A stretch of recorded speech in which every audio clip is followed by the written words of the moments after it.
Alright, today we're going to learn how to calculate your body mass index or your BMI. So your BMI is your weight in pounds divided by your height in inches multiplied by your height in inches, and then both of those numbers are multiplied by 703. So our test subject today is going to be me, Mr. Ayers. Now, I just stepped off the scale about 5 minutes before this, and I weighed 172 pounds. My height, I was 5'10", which converts to inches as 70. So I'm 70 inches. So what we're going to do, we're going to take our BMI, or our weight in pounds, which is 172 pounds. We're going to divide that by our height in inches, which is 70 inches, which is multiplied by 70 inches. And we're going to take both of those numbers, we're going to multiply them by 703. So we've got 172 pounds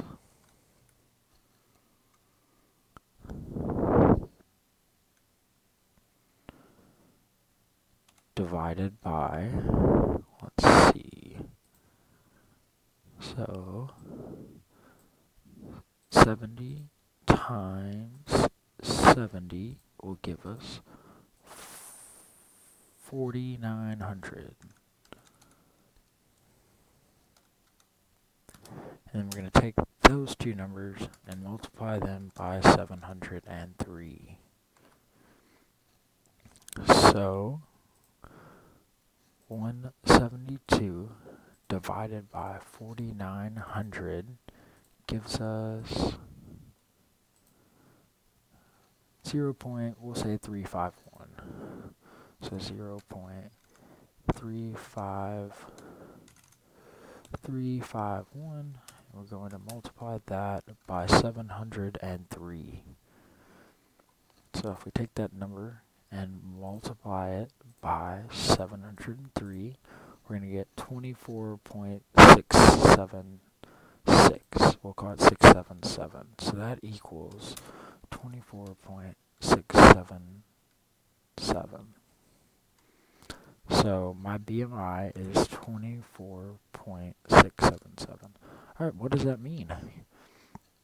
So if we look at our chart here, according to the body mass index, anything less than 18.5 is underweight. 18.5 to 24.9 is normal. 25 to 29.9 is overweight. 30 to 34.9 is obese, and anything greater than 35 is extremely obese. So 24.677 falls right in the normal range. Now, the thing about body mass, you can kind of see it's a little close, and I'm not overweight at all, is if you are an athlete or play sports or you have any kind of health conditions, body mass may not be the perfect thing for you. But for just figuring out like a general, if you need to lose weight or if you're healthy or not, is a very good tool to use. Hope y'all liked it. Stay tuned for later lessons.